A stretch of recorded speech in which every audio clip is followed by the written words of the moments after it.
Right, so Lyndon asked me to chat to you about how we started. So I've always crocheted. I've crocheted since a little girl. I was taught to do so. And I got to the stage in my life where I thought, I need some outside advice, help, learn new patterns, learn new things. So I tried to join a crochet group. Couldn't find one. Ended up contacting 67 Blankets for Mandela. And I got given a list of groups, none of whose days suited me or times or anything else. So then I phoned back. I said, doesn't suit me. And Linton persuaded me to start my own group. I was terrified, absolutely terrified with this. How do you start a group? What do you do? I mean, this is not even funny. Anyway, I got together 8 friends who I knew did knitting, crocheting, that kind of thing. And Linton provided a whole lot more. And I think we started the first meeting with about 19 of us. And then it got into the Sandton Chronicle, and before I knew it, the numbers are up to 30.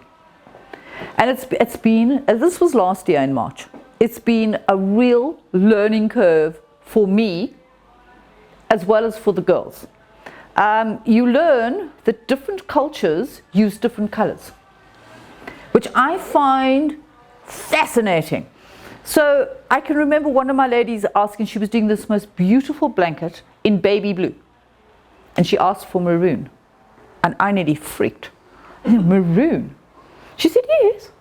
Do you know what? She put that maroon with that baby blue. It was absolutely, it was a stunning, striking blanket. The blanket just popped. And why did it pop? It was the color. And here was I, this little Westerner who liked her pale pinks and limes and pale blues and lilacs and things like that. They're iffy in comparison. So I started changing my color schemes as well.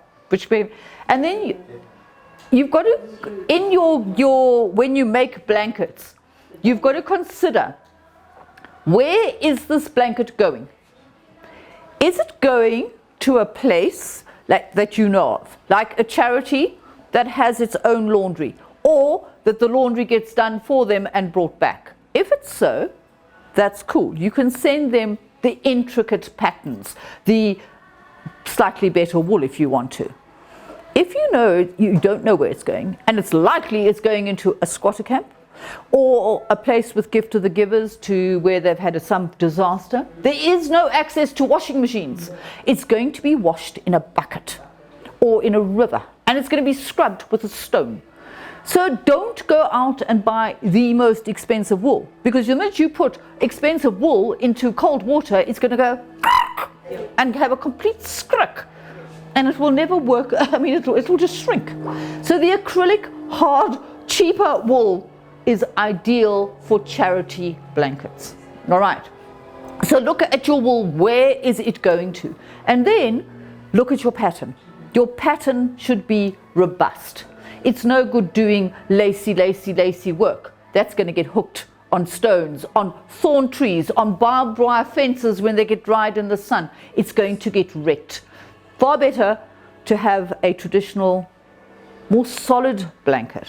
I've already discussed putting the wool around to stabilize knitted squares to make them firmer. But the other thing I find is the traditional granny square, because you've also got to find a pattern that doesn't eat wool. So basically, if you're doing 120 centimeters by 180 centimeter blanket, which is what you need, that is 12 balls of wool. That's 1,200 grams of wool. Okay? The minute people use patterns that involve waffle stitch, puff stitch, front post stitch, back post stitch, crown stitch, you use too much wool, and it then becomes an expensive outing. So try within your group to encourage people to do the more simple. The traditional granny square blanket works a treat. Now, I don't know what happens to you, but we get a lot of donated squares. People arrive at my house, and I think, no thanks to Linton, I'm going to stop this just now. They arrive with these packets of squares, crocheted and knitted. They are not square, half of them. They are absolutely appalling. They are different sizes and shapes. But let me show you what you can do. So this is a variety of different size squares, different types of squares. all crocheted. All we did was made them bigger, all to the same size. And then we crocheted them together with a neutral color. I mean, these are hundreds of different colors you would never think would go. Yeah. There's a corner to corner, there's the dense drag square, there's the, what do you call it, the mitered granny square. I mean, so if you can make them, don't panic, but you must get them to the same size. Okay, now sometimes that involves, because they've done the traditional granny square and they're already on 12 and you making all yours to 12. Don't problem, just crochet on top of the granny squares so that you keep it at 12, but you're making it automatically a bigger square. It works.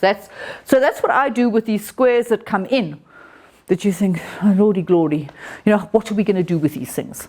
Make them to the same size. Now a blanket like this, if you're making the squares yourself, because these are 12 rounds each. That's what I do to 11 rounds. The 12th round is the border to hook in. Okay, you only need 30 squares and the blanket is done. You can literally do one of these blankets in a week because it's fast. It doesn't use the wool. You can, you know, it's just a really quick way of doing blankets. And in fact, what we did when it got hot in October, I just bought multicolored different wools, threw them at the girls, said take 3 balls each, make squares. And they made squares. I said to 11 rounds. And I think we made 28 blankets from those squares. You know, 28 times 30. Just to get to make blankets because it makes them fast. And what is the purpose of 67 blankets? It's creating warmth. You want fast blankets. You don't want blankets that's going to take somebody 2 months to make. You want a blanket that's going to come out fast. And I don't know if you have what we have in our group. It's become a joke. One of our ladies was a headmistress, and she's very much full of words like submission, submit, due date. Okay? So she said to me the first time, when do we have to submit? I didn't know what she was talking about. And then she kept on about, when is submission day? And I'm like, what? And it turned out she was referring, when do we have to hand the blankets in? So it's become once a month, we choose one Thursday, which is the 3rd Thursday of the month, is submission day. It's now become called submission day. And everybody's work gets displayed. And I promise you, they're flying. They are flying. The more passionate you are and the more you love and the more praise you get, the more it goes. But the simple blankets are the best way to go by it. Also, it uses lovely scrap wool.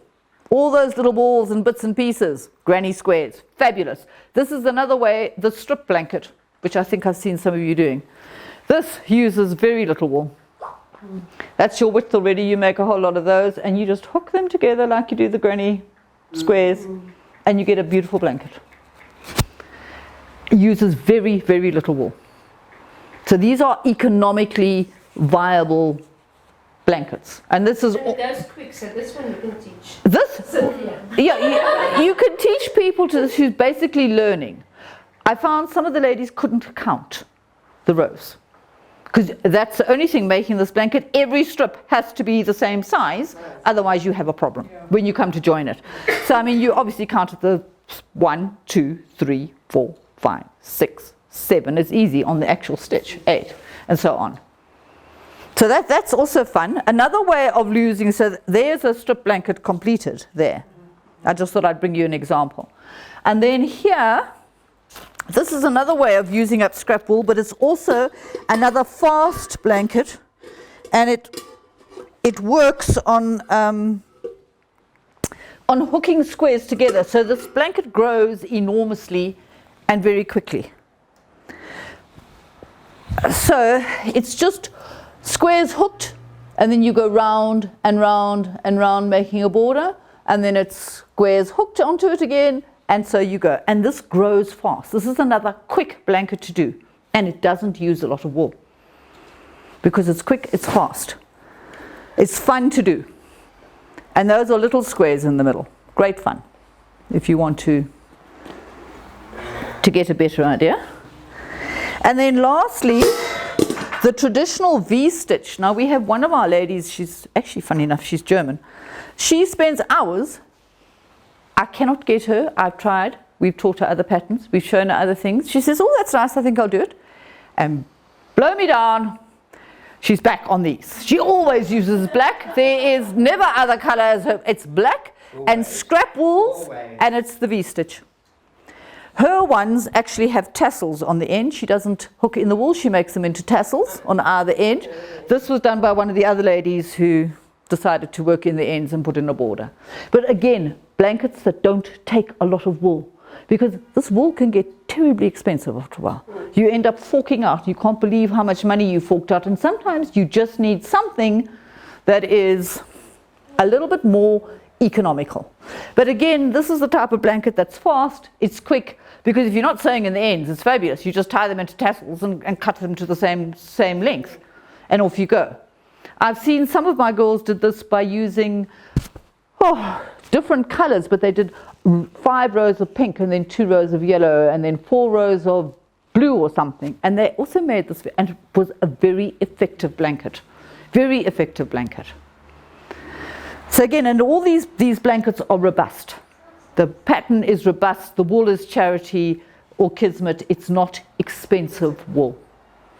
So it works. And I must say, I love my group. The group have become, I mean, for having been strangers, we all then became friends, and now I promise you, they're like family. They are like family. It is a mass group. We started once a month. We now do it every Thursday. And sometimes they leave at 4 o'clock in the afternoon. I start at 9:30. I'm exhausted. I'm shattered. But it's fun, and you can up skills, and it's fun to learn new skills. As a teacher, and those of you who are in education, it's wonderful to see people develop and to be able to teach them something new to improve themselves, because they can use it on their own projects at home. It doesn't necessarily have to be for 67 blankets for Mandela, because you're trying to keep that simple. But it's nice every so often to take a break from 67 blankets and say, today we're going to learn X, Y, Z. Intarsia work, make a toy, whatever, because it gives people the skills to go home and do it. And don't think that everybody can read a pattern. People cannot read patterns. My generation can read a pattern. My generation can't. You have not a clue. And you see those brackets and the stars and the asterisks, and you will go, no, I can't do this. And you make mistakes. So patterns need to be explained and taught. And in actual fact, to some of your group people, you actually have to explain wool. Wool. So I had to explain on the bands, you get charity wool. That is the name of the wool. And this is a make every day a Mandela ball, okay? That is that one's name. And then you get double knit. It tells you the weight of the wool, and that is chunky, because I was getting told buy chunky yellow. And when I bought chunky yellow and I come back, no, that's wrong. They thought chunky was the name of the wool. It's not the brand name. Okay, you've got to explain to new people who are not aware of it. And there are some people not. They've been taught to crochet by grannies, aunts and whatever. They know 1 stitch or 2 stitches. They haven't a clue what they're called. But they can do it, and you can teach them a pattern because they remember it in their heads and they just go for it. But they cannot. Things like names of wool and the weight. There's double knitting, chunky, seriously chunky, Aran weight, baby weight, 4-ply, whatever. They haven't a clue. You've got to educate all the time, and it's an educating you up skills. And I think actually the primary focus of 67 Mandela is forming groups that are non-judgmental, that embrace everybody, and we get to know everybody else's culture, their faiths, their habits, their peculiarities, and it's fabulous because it's becoming non-racial. Yeah. It's absolutely non-racial. And if I look at my group, I mean, they're completely non-racial. Nobody, and I mean, we laugh and we joke and we cry and we scream and we shout and we do, and it's fabulous. And I think the blankets are secondary to that, because we're actually forming groups, and if we can continue to form groups like this that go out into the communities, this country would be so much better. If you get my drift. Is there anything else anybody would like to ask or find out about in terms of wool, whatever? Wool things? No? You're good. You explained everything quite well. Yeah. Just a You want learning to part. elaborate a little bit on about the different colors of of colorings. Yeah. So I find, I mean, Westerners, Yeah. particularly people born Britain, we like our pastels, Yeah. the pretty pinks. But you've also got to remember that these blankets aren't just going to women. They're going to men. And men of a certain age group do not want a pink blanket. No. They don't want a pale blue, itsy bitsy, pretty. They want masculine. So you tend to start going into your browns, in your blacks, in your greys, in your maroons, that kind of colouring, stronger colours, and making unisex blankets. So they're not, because there obviously are men who do get blankets, and I can understand that you don't want a pretty little pink blanket with the yellow frill on it. It's not nice. It doesn't make you feel particularly manly. So I get that. Yeah, it's just fascinating, and I found a lot of my Hindu ladies also like the pastels, but I've noticed they're starting to change. They're starting to go now towards the stronger colours, the tea berries and the coral roses and the sort of that dull orangey, browny, pinky colours. They're not going into those lilacs and pastels anymore. And then, oh well, the black ladies, they just like maroon and shocking yellow. I mean, one is now doing one was called claret red. So it's like a wine red with lime green. I'm like, oh my goodness. But I promise you, when you see it, it works. It sounds appalling. But they have this ability to put the strangest, brightest colours together, and it just gels. I find it fascinating. And Japanese people also go for the brights, colours that you wouldn't dream of putting together. They put them together and it just pulls in. So I just find it's the use of colour in every culture is so different. I mean, even if you think of the way we dress. Yeah. Look at us, we're all into the blues and the beiges and the greys and the brown, whatever, especially now it's winter coming. But look at these beautiful young black girls. What are they wearing? Luminous green and luminous orange, and they look fantastic in it. It looks absolutely stunning. It's just the different culture, the different skin tones, and I think once you look at what you wear yourself, you tend to create in the same colour, in the same hues. But I find it fascinating. I love putting walls together. I just wish these variegated balls that they bring out, they'd actually match it with the colour. So you get the variegated wool and you think, fabulous, I love that. You take a ball, now you're looking for plain colours to go with it. Do you think you can find one that is actually the match? No. And you think they would have a match. It drives me nuts. But if you go to a place like, if you go to somewhere like Shambles, look at their Stylecraft wool. It's fabulous. Fabulous. Shambles. They also deliver their online. You can get it online. But they've got beautiful Stylecraft wool. Chamdors at the moment. Stylecraft wool is 24 Rand a ball. And it's cheap. Stylecraft is normally sold at 68 Rand a ball. So it gives you... It's a really good wool. And it's for your location, you know. It's you know, I'm sure you don't have a haberdashery. No. You don't. No, they have one shop. We do have. They have one wool shop. Yeah. One small You one. have a small shop. Yeah.